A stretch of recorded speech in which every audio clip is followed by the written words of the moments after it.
السلام علیکم مول صاحب، میرا نام عباس زیدی ہے اور ایک کویشچن تھا کہ اگر آپ کی اجازت ہو. جی بالکل. جیسے ہم لوگ یہ سن رہے ہیں تفسیر قرآن میں سورہ یوسف کا واقعہ، سورہ یوسف میں حضرت یوسف کا واقعہ کہ کیسے زلیخا جو کر رہی مطلب جو ہو رہا تھا ان کے ساتھ. آج کل کے معاشرے میں اپنی ایج گروپ اور اپنی سوسائٹی کو دیکھتے ہوئے یہ سب بہت عام ہے، تو کیسے ہم ان سب چیزوں سے بچ سکتے ہیں، ایک میل پرسپیکٹو سے بھی ایک فیمیل پرسپیکٹو سے بھی، کیونکہ برائی صرف ایک طرف سے نہیں ہوتی.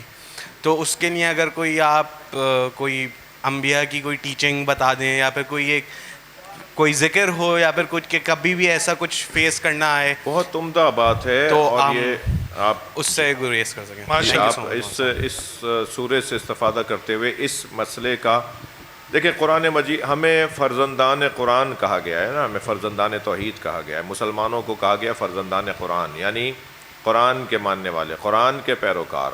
ایسا ہی ہے یا نہیں؟ قرآن نے ہمیں کیا قاعدہ دیا ہے؟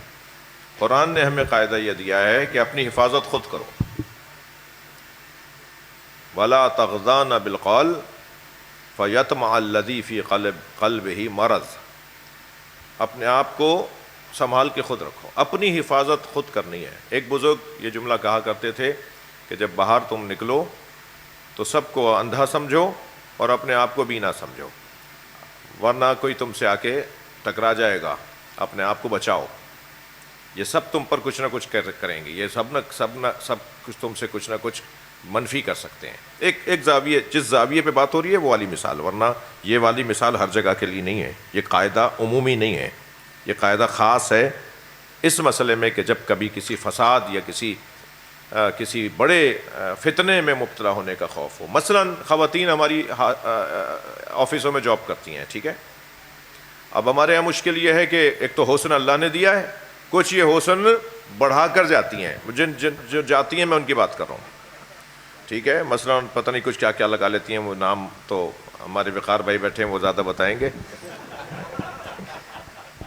کہ وہ کیا کیا لگا کے جاتی ہیں. وہ جو مزید اضافہ کر کے اپنے اوپر جاتی ہیں تو اس سے ان کا حسن بڑھ جاتا ہے. اب اگر کسی کی طمع ہونے لگے ان کی طرف، کسی کی آنکھیں ان پہ رکنے لگیں، تو بھائی آپ خود آمادہ، آپ خود دعوت دے رہے ہیں نا کسی چیز کی. آپ نے خود چاہا ہے نا کہ ایسا ہو، ٹھیک ہے. ہونا یہ چاہیے کہ آپ، اچھا پھر آفس کا آپ کا کولیگ ہے نا، آپ کا کلاس فیلو ہے نا، تو کلاس کے میٹر سے زیادہ بات کیوں کر رہی ہو؟ ٹھیک ہے. آفس کے میٹر سے زیادہ آپ اور موضوع سے زیادہ آپ بات کیوں کر رہی ہیں؟ آفس کا جتنا موضوع تھا اتنی بات کریں نا. یہ جب باتیں آہستہ آہستہ بڑھنے لگتی ہیں،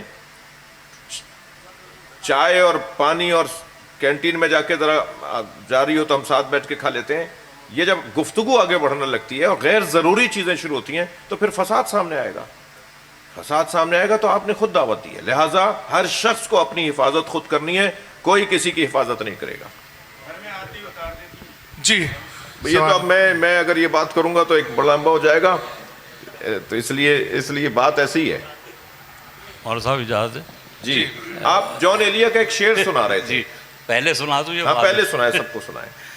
اصل میں شاعر اور شاعری اتنی کمال کی چیز ہے جی جی جی کہ مطلب شاعر جو ہے کسی بھی جگہ پہنچ سکتا ہے، جی جی کوئی بھی بات کر سکتا ہے. جی تو ہمارے یہاں جو ہے وہ جان ایلیا باشر بہت مشہور ہیں، تو وہ اپنا ایک کلام پیش کرتے کرتے اس موضوع میں چلے گئے کہ زلیخائے عزیزہ بات یہ ہے، زلیخائے عزیزہ بات یہ ہے، بھلا گھاٹے کا سودا کیوں کریں ہم، ہماری ہی تمنا کیوں کرو ہو تم، تمہاری ہی تمنا کیوں کریں ہم.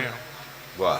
اور یہ آگے ہے، یہ تو شعرا بیٹھے ہیں، سب ان کو پتہ ہی ہوگا. اگر یہ پورا کلام ہے زلیخا پر؟ نہیں، پورا کلام قبلہ نہیں ہے، ایک شعر ہے اپنے کلام میں. میں یہی کہہ رہا ہوں شاعر کسی وقت بھی کہیں پہنچ سکتا ہے. جی